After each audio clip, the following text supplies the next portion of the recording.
Los hermanos sean unidos porque esa es la ley primera. Tengan unión verdadera en cualquier tiempo que sea, porque si entre ellos pelean, los devoran los de afuera. 90 buques mercantes, 20 de guerra, 20 de guerra.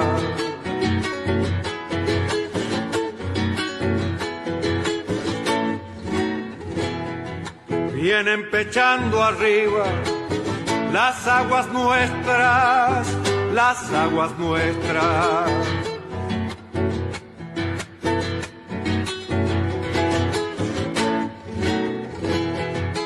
Veinte de guerra vienen con sus banderas, con sus banderas.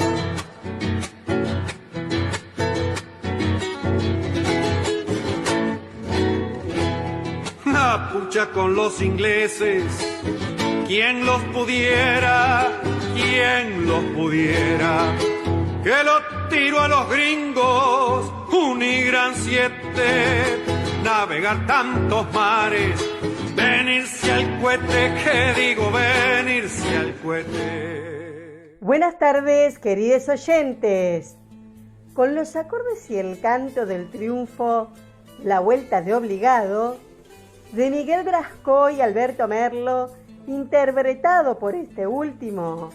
Hoy, 4 de agosto, damos comienzo al programa 256 de Obligados a Volver. Programa que se transmite todos los miércoles y sábados a las 18 horas por nuestra página en Facebook, Obligados a Volver, programa radial.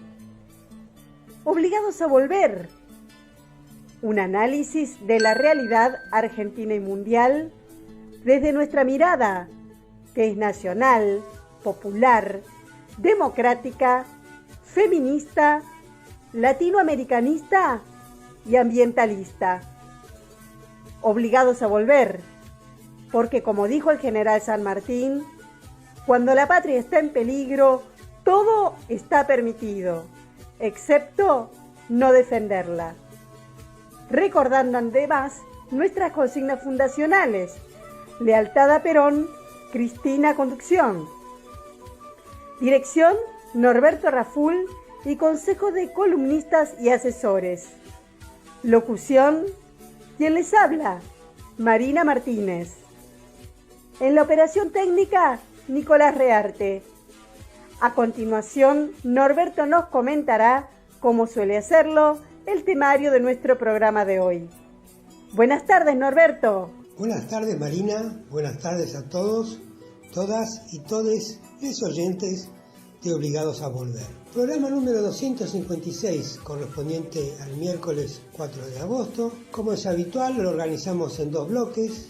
El primer bloque se inicia con las efemérides históricas que prepara Edgardo Malgiota.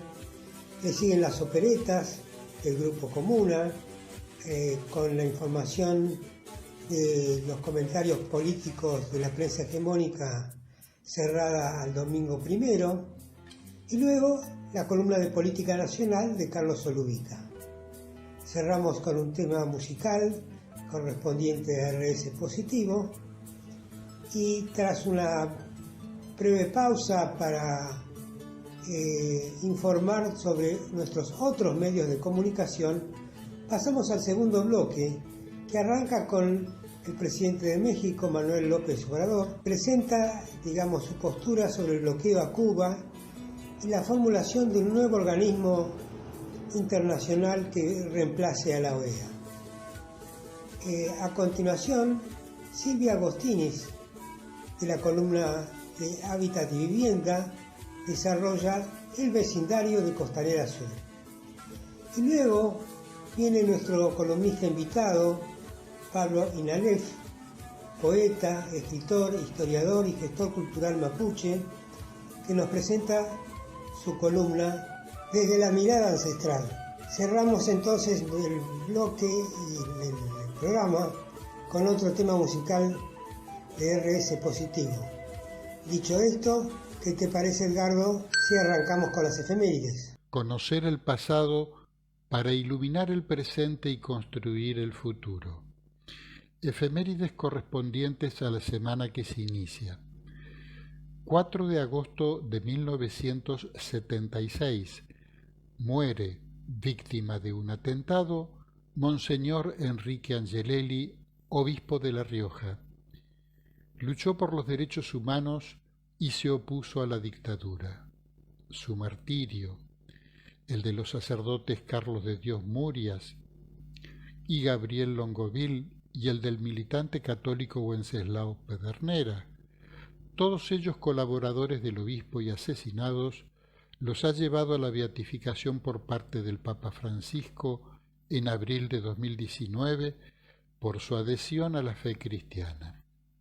Cuando en 1968 asumió el obispado de La Rioja, Angelelli afirmó: «No vengo a ser servido sino a servir a todos, sin distinción alguna, clases sociales, modos de pensar o de creer. Como Jesús, quiero ser servidor de nuestros hermanos los pobres». En 1975 escribió: «Hay que descubrir dos cosas, que para servir hay que tener el oído atento, siempre puesto a lo que dice el Evangelio y a lo que dice el pueblo, y guardar fidelidad a ambas cosas». 9 de agosto, Día Internacional de los Pueblos Indígenas, fecha instituida por la Asamblea General de las Naciones Unidas en diciembre de 1994. Continuando ahora con nuestro programa, vamos a escuchar un repaso a los comentarios políticos de la prensa hegemónica, las operetas al 1 de agosto, que prepara Comuna, Comunicadores de la Argentina. Furia editorial por la interna de la oposición. El intenso trabajo de los medios contra el Frente de Todos con vista a las elecciones se ve perjudicado por las internas en la coalición opositora, que recibe una furiosa andanada de reproches. En varias columnas hay lamentos y pronósticos apocalípticos porque los choques en público no permiten aprovechar la prédica editorial diaria contra la marcha de la vacunación y la situación económica. El fatalismo llega a extremos impensados hasta hace pocas semanas. La Nación se anima a culpar al PRO, la UCR y la coalición cívica de ser ellos mismos los que pueden convertir a Argentina en Venezuela, por ineficacia en el combate al peronismo. El mismo diario ve venir una hecatombe nacional con la especulación o deseo de unas elecciones con alto nivel de abstención. La honda decepción en Clarín, Infobae y La Nación tuvo su punto de partida por el cierre medianamente calmo de las listas del Frente de Todos, lo cual dejó otra vez en ridículo los pronósticos reiterados sobre la destrucción de la coalición oficialista que vienen siendo repetidos desde mayo de 2019. Frente a esto, se desata una suerte de rabieta discursiva. La unidad oficialista es supuesta, escribió Van der Koy en Clarín el domingo, después de que Infobae la había rotulado de extraña el sábado. El radical Manes, de quien Clarín había dicho que reunía multitudes y estaba en condiciones de emular la epopeya de Raúl Alfonsín en 1983, empezó a reconocer el destrato mediático. Roa le reprochó especialmente la advertencia al PRO por el uso de fondos públicos de la ciudad para favorecer a Santilli en la provincia de Buenos Aires. Un golpe al hígado, lo rotuló González en el mismo diario. Este redactor llama a los opositores a pensar si el ganador de esta interna estará en condiciones de reunir votos contra el Frente de Todos. La descarga llegó también al gobernador Morales, pues su apoyo a Manes en la batalla contra el PRO es atribuido a su cercanía con Sergio Massa. Las corporaciones mediáticas, acostumbradas a diseñar discursos y enunciados que de inmediato son copiados fielmente por el macrismo y sus socios, fueron amonestados también por Jacqueline en La Nación. Les exige que piensen si con sus disputas no terminarán siendo responsables de que Argentina se vuelva Venezuela por la ineficacia en la acción para batir al peronismo. Por supuesto, la peor parte se la lleva Manes, por su advertencia sobre el uso de fondos en campaña. Inadmisible, estampó el redactor, quien dice que esa clase de acusación debe ser reservada exclusivamente al kirchnerismo. Todo esto salpimentado con condenas como lamentable espectáculo, conventillo, golpes bajos, que alejan la misión de frenar al kirchnerismo. La enumeración de títulos, opiniones y rumores sobre la interna del Frente de Todos no sale de la rutina de siempre. La ruptura no ocurre exclusivamente, dicen, por el arte de una simulación. Esto desemboca en la agitación de los fantasmas más aterradores para el público cautivo, expresada en el título de la columna principal de Clarín el domingo. La cámpora se come al peronismo. Fue un capítulo más en el esfuerzo por dar el peor panorama posible del oficialismo. Clarín ya había usado tonos muy dramáticos el sábado cuando publicó que el peronismo parece un partido soviético. ¿De quién es la frase? Ninguna fuente identificada por el redactor. Es que se ve que las fuentes periodísticas vienen escaseando. Para imponer la idea de un gobierno sometido por el caos y los enfrentamientos, el mismo diario lanzó una larga lista de nombres de supuestos candidatos a ministros. Así, Carelli Lynch relató el viernes, con notable sagacidad y precisión periodísticas, que en una casa rosada casi vacía alguien mencionó a Gustavo Vélez. La decisión del ministro Rossi de competir en Santa Fe es la excusa servida en bandeja para este relato, y como casi todos los pronósticos agoreros vienen derrumbándose, las notas políticas los difieren para después de las elecciones. Así como Morales Solá ya escribió que tras la votación habrá una devaluación catastrófica, Rodríguez Yebra ve para ese momento que estará en riesgo la estabilidad del ministro Guzmán, cuya caída es preanunciada desde mediados del año pasado. Descorazonado con la oposición, Morales Solá titula y describe una sociedad golpeada por la política. Todas las clases sociales sufren por igual, dice, y la situación es peor que las del 2001, en lo que parece expresar el ímpetu por recuperar el que se vayan todos. La nota amaga con criticar a todos los partidos políticos por igual, pero qué raro. Todos los párrafos, menos uno, van para el oficialismo, con las diatribas de siempre contra las vacunas que se aplican en el país. Solo la última oración es para los opositores, con una muy cuidada selección de responsabilidades. Manes y Morales, dice, no tienen derecho a fragmentar. Larreta debe dejar de lado sus ganas de ser presidente. No menciona aquí ninguna responsabilidad del accionista Macri. Infobae, en tanto, va contra Carrió por el gran favor que le está haciendo al gobierno al enfrentarse a Manes. Un gobierno que, dice como todos los demás, hace todo mal, pero ahora cuenta con la ayuda de la dirigente de la coalición cívica. Prácticamente todos los días hay operaciones contra la Sputnik, de la cual se siguen publicando enfoques que la dan como una vacuna por lo menos insegura, además de las demoras en la provisión. El contenido de este despliegue no necesita interpretación, porque está perfectamente retratado por el músico Ignacio Copani. Dame la Pfizer. Quiero la Pfizer. Esto fue Operetas. Comuna, Comunicadores de Argentina. Facebook, Comunicadores de Argentina. Twitter, @comuna_rg.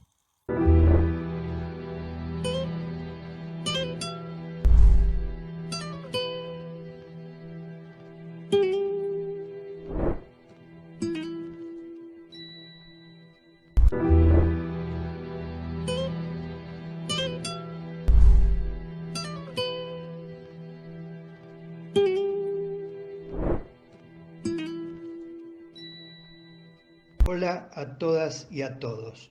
Soy Carlos Solubica y voy a hablar de la política nacional.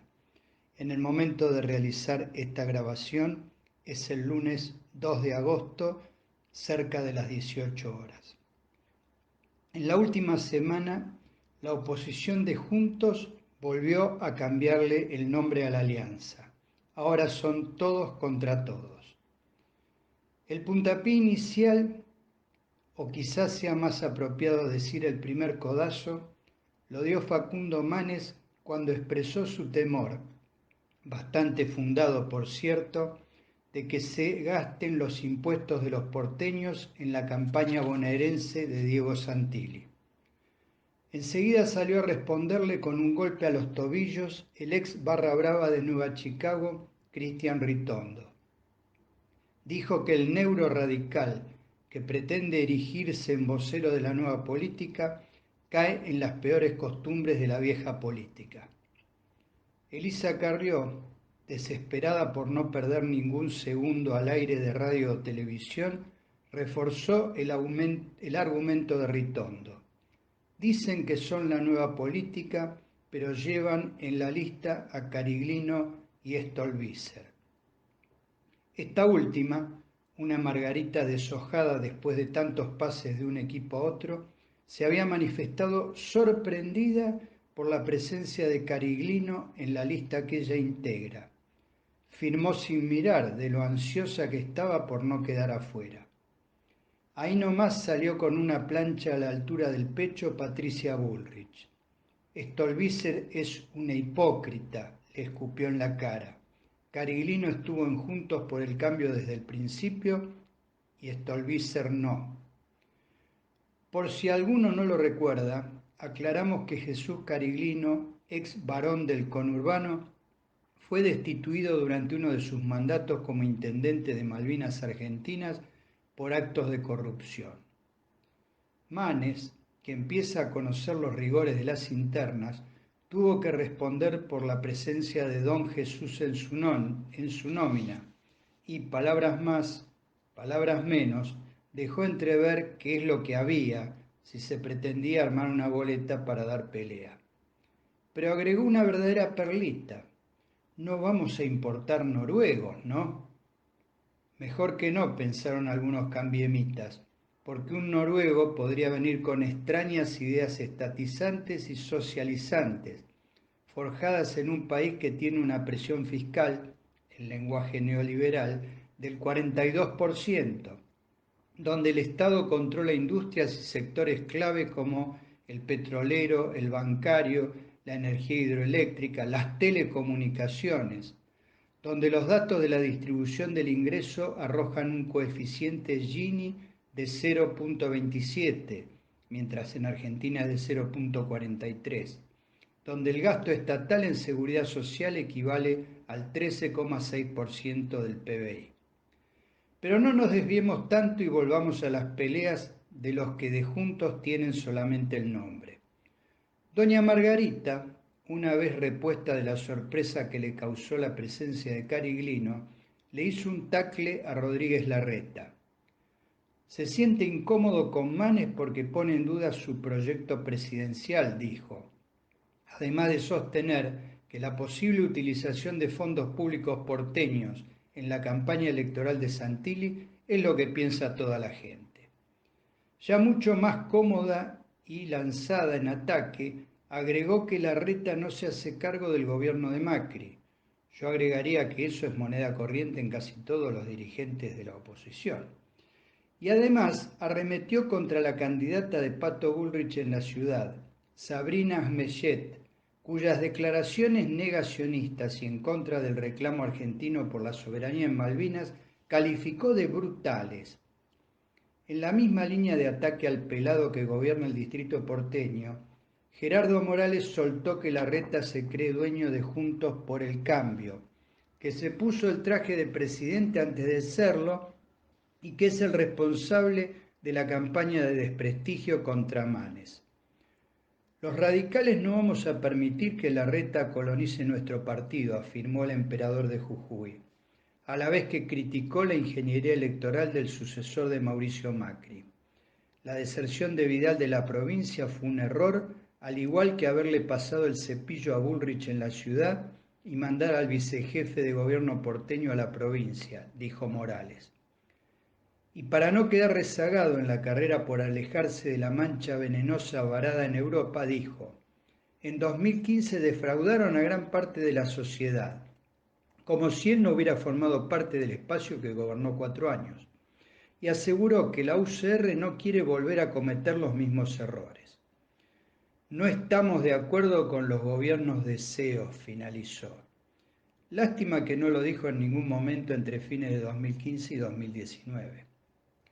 Se nota que los correligionarios vienen muy envalentonados, porque Mario Negri y Facundo Suárez Lastra también salieron con los tapones de punta contra colegas cambiemitas. El porteño Suárez Lastra, que va de candidato en la lista de Adolfo Rubinstein, el médico que aceptó ser responsable del área de salud de un gobierno que, según sus propias palabras, no tenía como prioridad la salud, le pegó a las cabezas de las otras dos listas que competirán en las PASO de Juntos por el Cambio.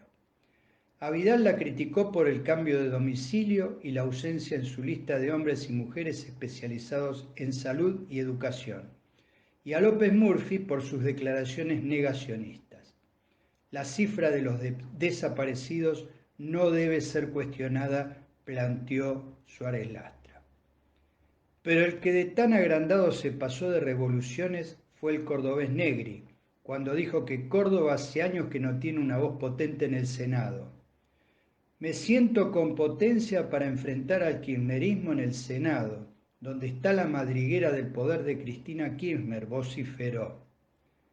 De madrigueras debe saber mucho, porque este radical agorilado, como gusta decir Gustavo Silvestre, es una verdadera alimaña, pero no cayó en la cuenta de que su espacio tiene actualmente 2 senadores por Córdoba, uno de su propio partido y otra del PRO. Salió a cruzarlo el otro negacionista, frustrado, Martín Lustó.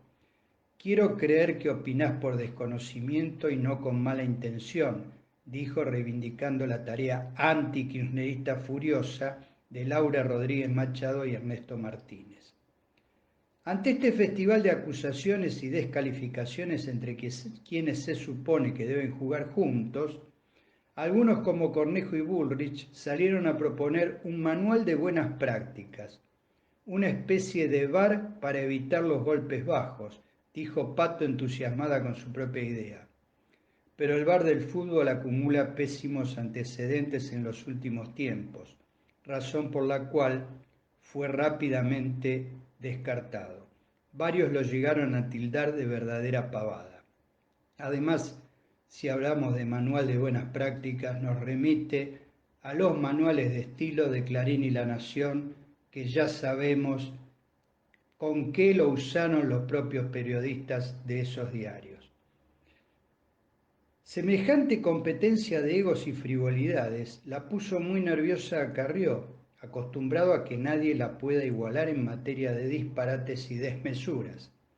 Ante la afirmación de Manes, en respuesta a las críticas de la jefa de la coalición cívica, de que ella le había ofrecido ser su candidato a vice en 2015, amenazó con iniciarle una demanda judicial por mentiroso.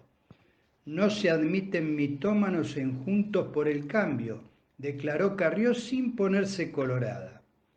Tendría que haber dicho, no se admiten más mitómanos porque ya somos muchos y uno más no cabe. En fin, frente a este desmadre de la interna, Cornejo convocó una reunión de urgencia a la que por supuesto no invitaron a Carrió ni a Morales, en la que sacaron una declaración de compromiso por la unidad que seguramente nadie respetará. Porque lo que se está disputando en la oposición es el trono vacante después de la abdicación forzada del domador de reposeras. En el 2021, sí, están jugando el 2023 como temía don Mauricio Macri. Y los boinas blancas no están dispuestos a hacer comparsa como en 2015, donde pusieron a Ernesto Sanz para que él hiciera, junto a Carrió, de amable partener a Mauricio Macri. Ahora quieren ser ellos los que pongan al number one. Un fuerte abrazo para todas y todos.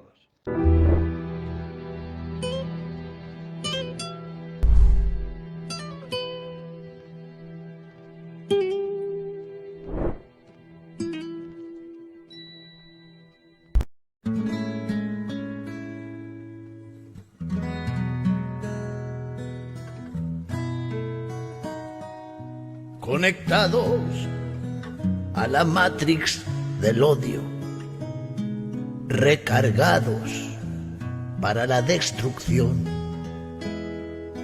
entrenados desde un cruel monopolio que envenena la comunicación, reafirmando con sus bolsas mortuorias que prefieren que gobierne el terror,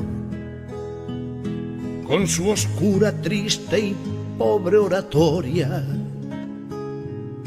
La violencia nunca tiene razón, con sus gritos de banderas vacías, sus insultos sin el clonazepam.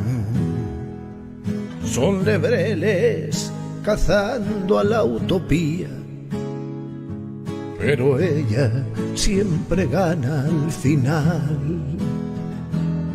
Alguien dijo que esta gente está loca. Sin dudarlo, les decimos que no. Esta gente con veneno en la boca sueña el mundo que Mauricio soñó. Esta gente con veneno en la boca sueña un mundo, pero sin corazón.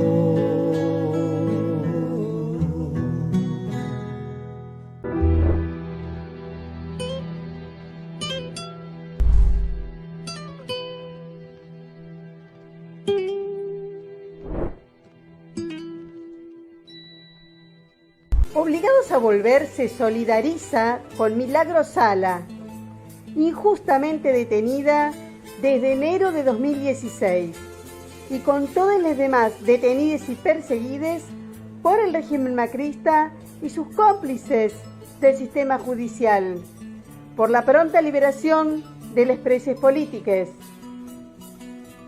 Antes de continuar con Obligados a Volver, les invitamos a conocer todos nuestros medios de comunicación. Nuestras páginas en Facebook, Obligados a Volver, programa radial, y La Lealtad Política y Cultura, con informaciones e imágenes diarias de los temas tratados en el programa de radio. El grupo de Obligados a Volver, dispuesto para el intercambio de información y debate entre nuestros oyentes. También el rotativo de Obligados a Volver, un servicio cotidiano de noticias, arte, música y buen humor al que se accede adhiriendo a un grupo de WhatsApp.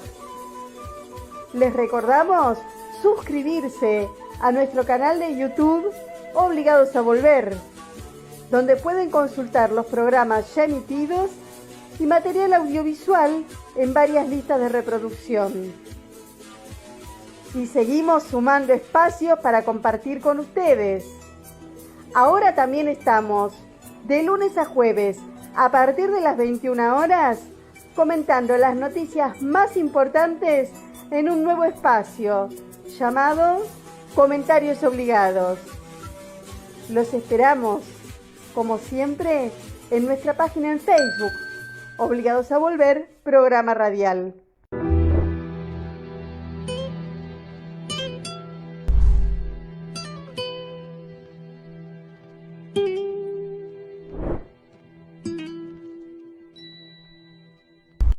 Washington nunca ha dejado de realizar operaciones abiertas o encubiertas contra los países independientes. Solo existe un caso especial, el de Cuba, el país que durante más de medio siglo ha hecho valer su independencia, enfrentando políticamente a los Estados Unidos. No debe descartarse la sustitución de la OEA por un organismo verdaderamente autónomo, no lacayo de nadie.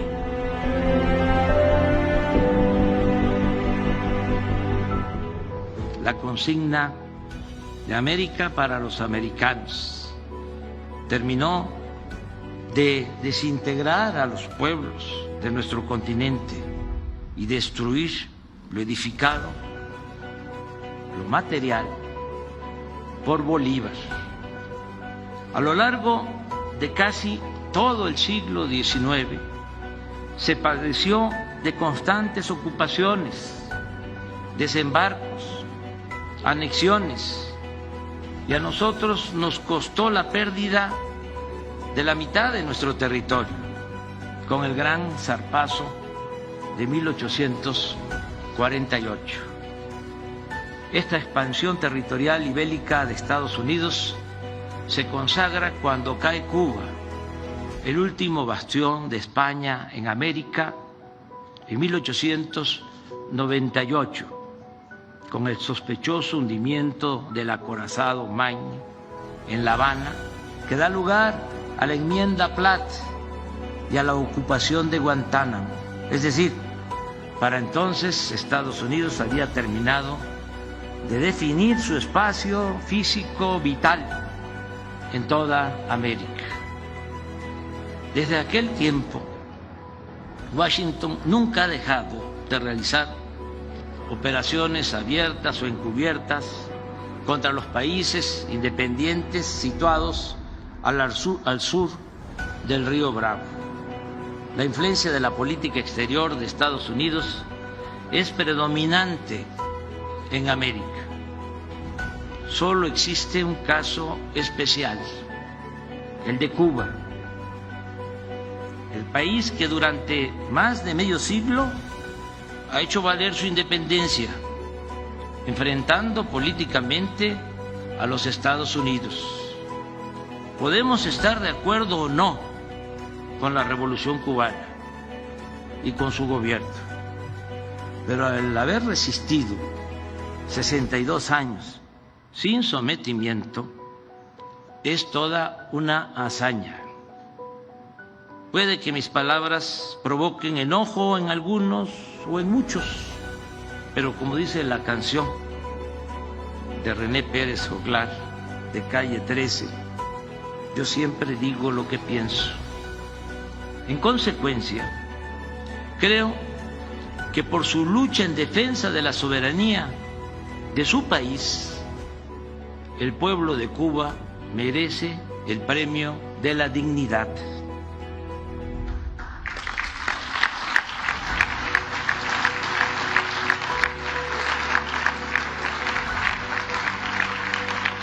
Y esa isla debe ser considerada como la nueva Numancia, por su ejemplo de resistencia. Y pienso que por esa misma razón debiera ser declarada Patrimonio de la Humanidad. Pero también sostengo que ya es momento de una nueva convivencia entre todos los países de América, porque el modelo impuesto hace más de 2 siglos está agotado, no tiene futuro ni salida, ya no beneficia a nadie. Hay que hacer a un lado la disyuntiva de integrarnos a Estados Unidos o de oponernos en forma defensiva. Es tiempo de expresar y de explorar otra opción, la de dialogar con los gobernantes estadounidenses y convencerlos y persuadirlos de que una nueva relación entre los países de América es posible. Considero que en la actualidad hay condiciones inmejorables para alcanzar este propósito de respetarnos y caminar juntos sin que nadie se quede atrás. Obviamente no es poca cosa tener de vecino a una nación como Estados Unidos. Nuestra cercanía nos obliga a buscar acuerdos y sería un grave error ponernos con Sansón a las patadas.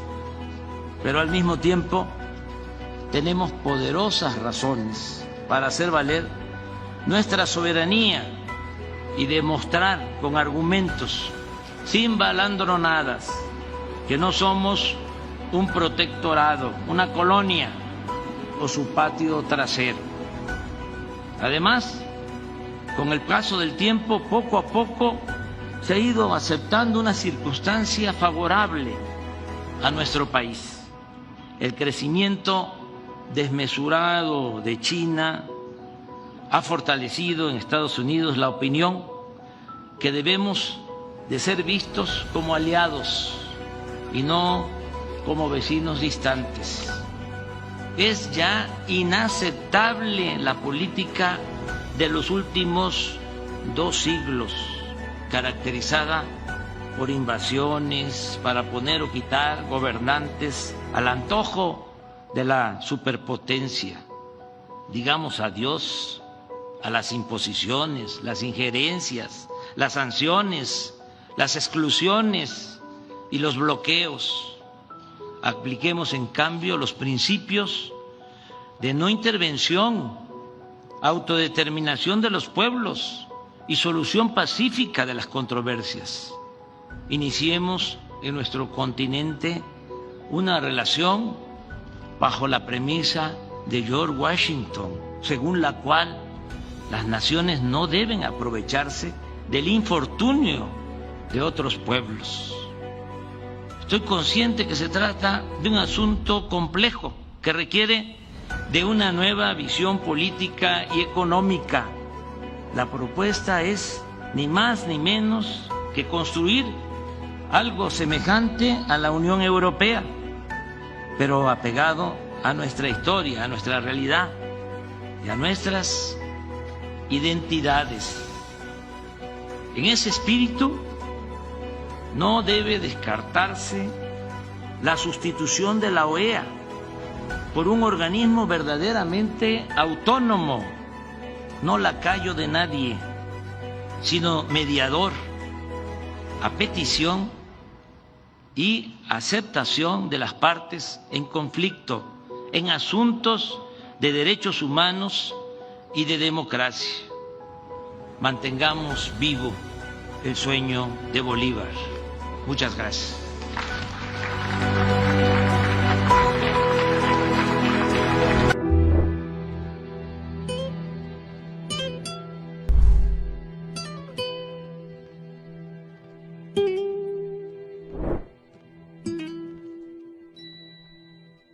Hola, buenas tardes a todos, todas y todes en este espacio de Hábitat y Vivienda. Soy Silvia Agostinis y la columna del día de hoy se llama El vecindario de la Costanera Sur. En nuestro anterior encuentro, el día sábado 17 de julio, las y les introduje en el Plan de Desarrollo Urbano Sostenible que fuera presentado por Horacio Rodríguez Larreta el 7 de julio. En dicho plan se presenta la urbanización en el predio de IRSA en la Costanera Sur. Sí, recordemos que se trata de unas 70 hectáreas compradas por IRSA en el año 1997 que con anterioridad pertenecieran al Club Boca Juniors y en las cuales don Alberto J. Armando se permitió soñar con un estadio para 140.000 espectadores. Sueño que nunca concretó. Hubieron sí confiterías, restaurantes, tobogán gigante, alfombra mágica y más, y también aportes de los socios. Si algo logró don Alberto fue subir muchísimos a su alfombra mágica que prometía volar a una extraordinaria ciudad de la felicidad. Pero volvamos a la Costanera Sur. Ubiquémonos mentalmente frente a la fantástica fuente de las Nereidas de la escultora tucumana Dolores Candelaria Mora Vega de Hernández o Lola Mora. Bien ubicado frente a la fuente mirando al este, nos encontraremos a la izquierda con el acceso a la reserva ecológica. Y si giramos nuestras cabezas a la derecha, veremos los edificios nuevos de planta baja y 4 pisos correspondientes al barrio Rodrigo Bueno, y un poco más hacia la derecha se ubica el predio en el cual IRSA pretende construir un proyecto de departamentos premium, es decir, cuyos destinatarios son personas especialísimas en sus gustos y en su capacidad económica. ¿Cómo? ¿Cuándo? ¿De qué modo se conformaron la Reserva Ecológica y el asentamiento Rodrigo Bueno?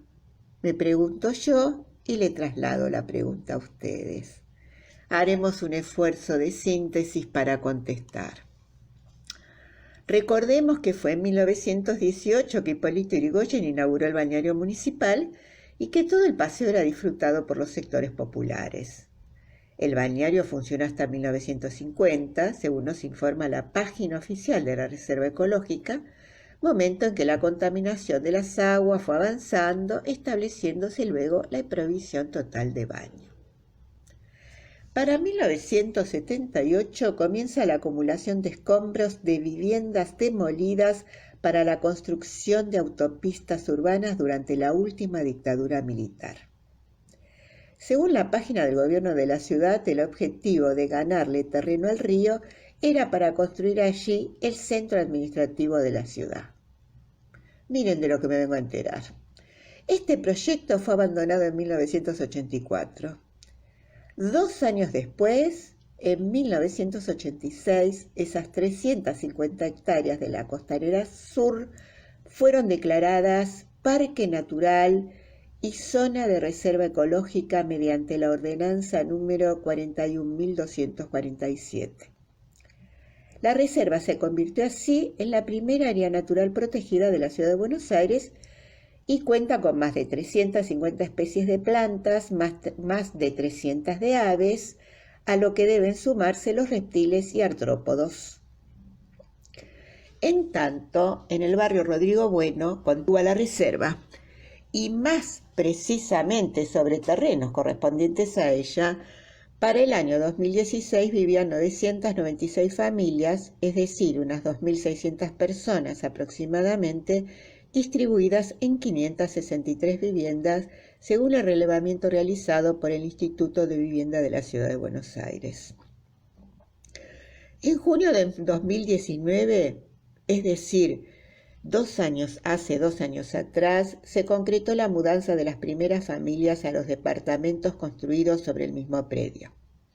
En efecto, el proyecto de reurbanización e integración sociourbana del barrio, dispuesto por la Ley 5.798 del año 2017, comprende la construcción de algo más de 600 viviendas en edificios de planta baja y 4 pisos, mejoramiento de viviendas existentes tendientes a mejorar, vaya la redundancia, las condiciones de habitabilidad de dichas viviendas, dotación de infraestructura urbana, incluyendo la provisión de agua potable, energía eléctrica, desagües cloacales, desagües pluviales y gas natural y otras obras.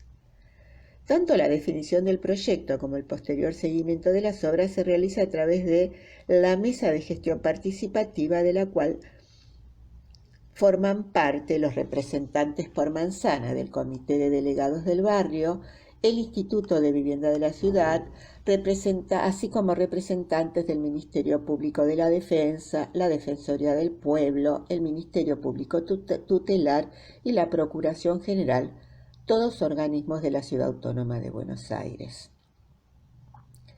El origen del Rodrigo Bueno sería previo a la Reserva Ecológica, según un artículo de María Carman, aparecido en la revista Anfibia en 2015. Dice la autora que, abro comillas, la villa pasó desapercibida hasta hace una década, cuando el exdirector de la reserva denunció que la presencia de los habitantes de la villa resultaba peligrosa para el ecosistema. Incapaces de apartarse de sus instintos, ellos estarían impidiendo el libre albedrío animal y vegetal. Repito, porque tal vez el recorte nos haga perder.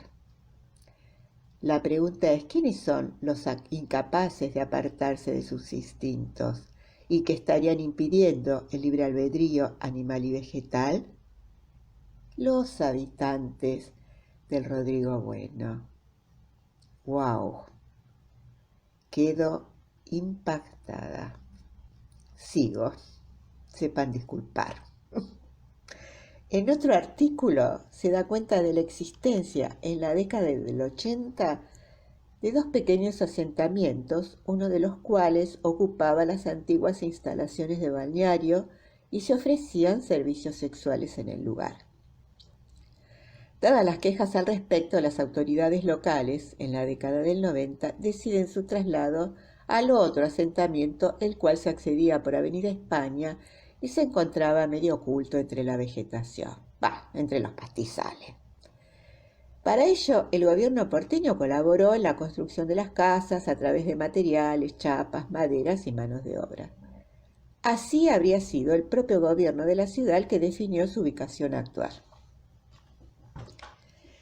En 2005, mediante el decreto 1247, se creó el programa de recuperación de terrenos de la Reserva Ecológica Costanera Sur, y para ello era menester liberar las tierras donde estaban asentadas las familias. Recayó en desarrollo social las negociaciones con los habitantes mediante el otorgamiento de un subsidio o préstamo hipotecario para la compra de viviendas.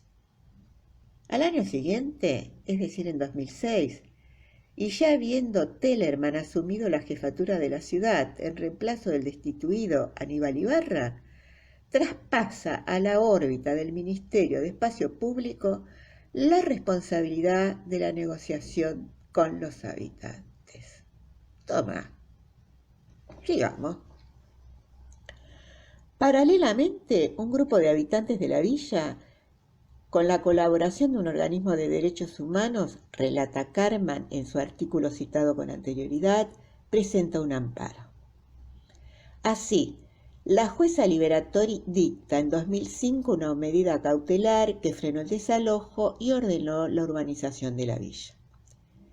La jueza demostró en su fallo la preexistencia de la Villa Rodrigo Bueno respecto de la reserva, el rol protagónico que tuvo el Poder Ejecutivo en la consolidación inicial de la villa, las características expulsivas que tuvieron las políticas públicas impulsadas por el Estado local, los efectos perjudiciales de una eventual relocalización y los intereses económicos en juego por parte de los grandes proyectos inmobiliarios para los cuales la villa configura un obstáculo. Sin dudas, puede hablarse del logro de parte de las familias de Rodrigo Buena, dado que en el recorrido que hemos hecho primó durante décadas la intención de desalojarlos. De todos modos, no deja de resultar curiosa la vecindad entre las torres de lujo proyectadas por IRSA y el barrio Rodrigo Bueno. Curiosidad que se agranda si recordamos los reiterados incendios sucedidos en la reserva. Por ejemplo, basta recordar que durante el año 1992 hubieron 49 incendios y se denunció que fueron intencionales. En tanto, en 1995 el fuego consumió 70 hectáreas de pastizales. En 1998 un grupo de jóvenes inició un fuego que dañó poco menos de 3 hectáreas y en 1999 se produjeron 4 incendios de diversa envergadura. Y siguieron los incendios. No voy a ser repetitiva. En varias oportunidades se divulgó la sospecha que los incendios estaban vinculados con intereses inmobiliarios que buscaban anexar las tierras de la reserva a la urbanización de Puerto Madero.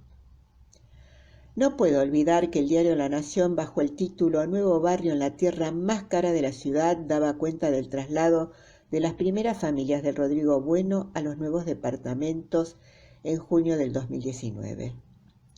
Tampoco puedo olvidarme la concepción de la ciudad expresada en palabras de Guillermo del Chopo, al cargo del Plan Integral de Erradicación de Villas en 1977, al frente de la Comisión Municipal de la Vivienda o Instituto, siendo el intendente de aquel entonces el brigadiero Osvaldo Cacciatore, en plena dictadura militar. Sintetizó del Chopo, abro comillas, concretamente, dijo: vivir en Buenos Aires no es para cualquiera, sino para el que la merezca, para el que acepte las pautas de una vida comunitaria agradable y eficiente. Y debemos tener una ciudad mejor para la mejor gente. Y ya para cerrar, vino a mi memoria el terremoto de 1985 que sufrió la Ciudad de México. Fue un 19 de septiembre. A las 7:15 am se produjo un sismo de magnitud 8,1 grados en la escala Richter. Producto de dicho terremoto, muchísimas viviendas y edificios completos se derrumbaron, y en el centro de la ciudad los edificios más viejos, ocupados por población asalariada y de bajos ingresos y trabajos informales, vivían en antiguas construcciones llamadas vecindades, para nosotros inquilinatos o conventillos. Dado el deterioro que sufrieron esas viviendas, se creó el programa de renovación habitacional popular. Fueron reconstruidas las vecindades y, según se supo, eran fantásticas. Fueron muy bien reconstruidas desde lo estilístico y desde lo habitacional. Poco tiempo transcurrió de aquel trabajo tan grande cuando se comenzó a observar un desplazamiento de población. Sí, efectivamente, aquel centro deteriorado que había quedado para la gente de bajos recursos comenzó a cambiar su población. Bueno, nada, me despido. Solamente algo que vino a mi memoria. Los procesos urbanos son complejos y las políticas urbanas los consolidan o los frenan. Será hasta nuestro próximo encuentro.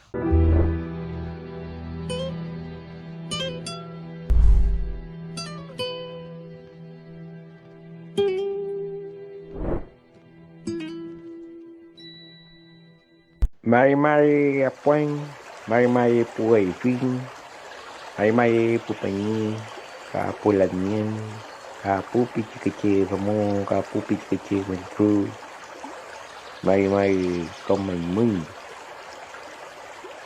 Saludando a todas las fuerzas vivas que están en esta línea de tiempo. Mi nombre es Fabio Benavés, desde aquí, desde la Tierra del Viento, provincia de Neuquén, al sur de la cordillera, en nuestro territorio mapuche, hago llegar estos vientos, estas palabras, estos sentimientos desde aquí, para poder compartirlos con todos ustedes, oyentes de este programa. Desde aquí, desde el silencio, desde el ritmo antiguo, desde la palabra, desde el zungún, las noticias. Desde aquí seguimos resistiendo con la base primordial, que es la cultura. Desde esa manera resiste el pueblo originario, ancestral, indígena mapuche, con su cultura clavada en tierra, desde la raíz misma, desde el pie, desde esa construcción circular que nos han legado nuestros antepasados, ancestros, abuelos, padres, desde el mapuche zungún, que es el idioma mapuche.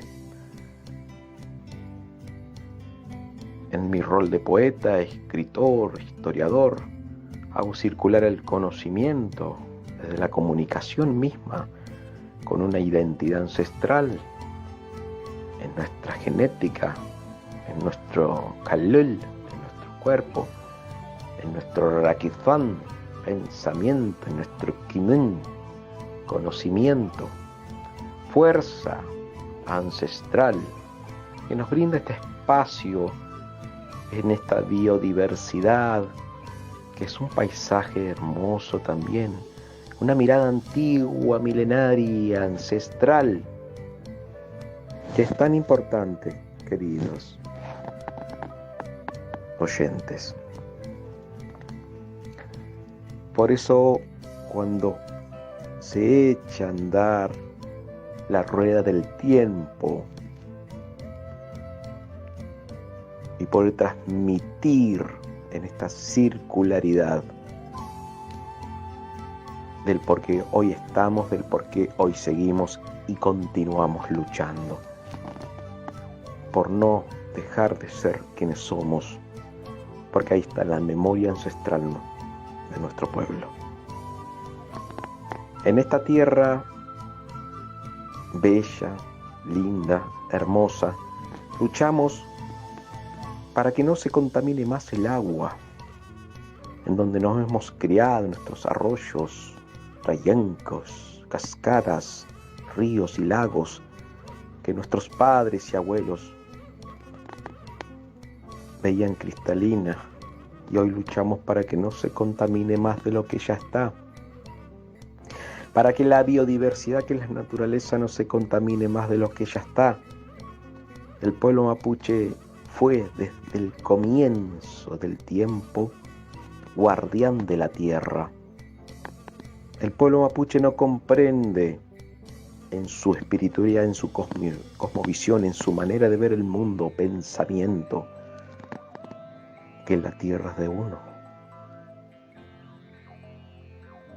No somos dueños de la tierra, somos partes de la tierra, y la tierra misma, mapuche, gente de la tierra, mapu tierra, che gente, literalmente gente de la tierra. Es un compromiso, porque no basta con decir soy mapuche. Nosotros cuidamos nuestro espacio natural, nuestra tierra, el espacio desde donde seguimos luchando por no dejar de ser quienes somos. ¿Por qué el territorio es tan importante? Esa es la pregunta común que siempre nos llegan. ¿Por qué siguen luchando por el territorio? Porque es desde el territorio mismo donde el mapuche proyecta su cosmovisión, su espiritualidad, su filosofía de vida y de existencia. Porque el pueblo mapuche no es un pueblo pobre. El mapuche no es pobre. Pobre es aquel que no sabe quién es, que no tiene identidad. El mapuche sabe quién es. Tenemos tierra, tenemos zungun, habla propia, tenemos cosmos, visión y espiritualidad. No decimos religión. Tenemos una manera de ver el mundo, una manera de proyectarnos desde nuestras rogativas, una manera de conectarnos con la naturaleza y con todo lo que coexiste dentro de ella, porque somos parte de ese entorno, hermano del zorro, hermano del tigre, hermano del manque, del cóndor, del ñancu, del águila, del pangui, del puma, hermano del lazquén, del lago, del leuvu, del río, del futalatquén, del mar, de la maguiza, la montaña, del huinquil, el cerro. Y desde esa construcción seguimos siendo hoy un pueblo libre. El por qué estamos, cada lof, cada comunidad, con sus problemáticas. Es un pueblo horizontal, tiene una mirada horizontal, circular. Nuestra organización política y filosófica es horizontal, es circular, va constantemente girando. No hay líderes.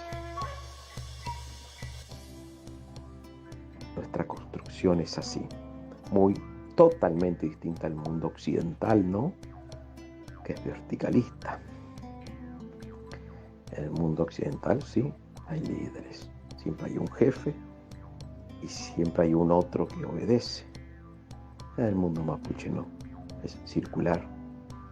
Nuestra organización, nuestra raíz. Cada comunidad es independiente entre sí. Y de esa manera nos hemos criado, nos hemos hecho personas grandes, hemos aprendido, hemos estudiado también el estudio del occidental. También hemos utilizado esas herramientas dentro de lo que es la educación intercultural para aprender esa educación intercultural. ¿Qué es la interculturalidad? Es una conexión entre dos mundos diferentes. Eso es interculturalidad. Dos personas que vienen de mundos diferentes. El mapuche y las personas que descienden de los barcos o que han descendido, que tienen mezclas distintas en su genética y en su sangre, pero que su raíz pura no es de esta tierra. La Argentina en su contexto es un estado plurinacional porque tiene pueblos indígenas, gente que han descendido, que viene de todo lo que es la descendencia de los barcos, gente que viene de otros pueblos. Y eso es una plurinacionalidad, donde convergen personas de distintos orígenes. Pero siempre hay que respetar a lo que estaba primero. Y la raíz de América son los pueblos indígenas. La raíz de América, o del Abya Yala, que es la denominación de la cual nosotros indígenas le damos a lo que es América, Abya Yala. Y la raíz de la Abya Yala, la raíz de América, son los pueblos indígenas. Y es un deber para cualquier ciudadano argentino aprender el idioma, la costumbre y la manera de ver el mundo del indígena que coexiste dentro de su provincia. Si un auquino tendría que aprender el idioma mapuche y las costumbres. Y así alguien que vive en Santa Fe, en Tucumán, cada uno con su pueblo indígena. Feikai muteni raquifadmu, el tiempo es tirano, dicen los amigos del mundo de la comunicación. Va mi abrazo fraterno, mi abrazo azul, desde la tierra del viento. Los abraza Fabio Inalef, provincia de Neuquén, territorio mapuche, San Martín de los Andes.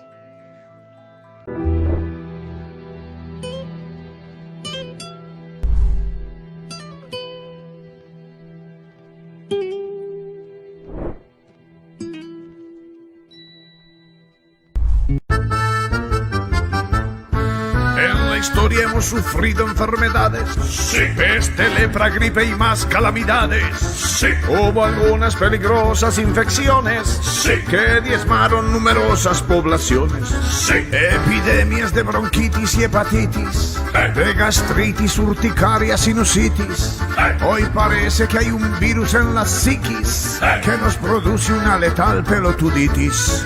Pelotuditis en la clase alta, pelotuditis en la clase media, pelotuditis en la clase baja, pelotuditis que produce la infodemia, pelotuditis en muchos gobernantes, pelotuditis en muchos gobernados, pelotuditis en discursos delirantes, pelotuditis que nos tiene preocupados. Tal vez el síntoma que más los perjudica, sí, es cacerolear porque la tele se lo indica, sí, pero hay un signo que da el pelotudismo. ¿Cuál? Es hacer cosas en contra de ellos mismos. Uy, Dios. Afecta a jóvenes y viejos semejantes y les instala su discurso dominante. Y en el espejo del soberbio y arrogante se creen pelotuditis importantes. Mientras la peste horrible nos asola, la pelotuditis golpea cacerolas. No se dan cuenta que el mal que los controla es peligroso como un mono con pistola. Resumiendo, durante esta pandemia hay que evitar que nos gane la infodemia. Pues si dejas que penetren en tu psiquis, seremos víctimas de la pelotuditis.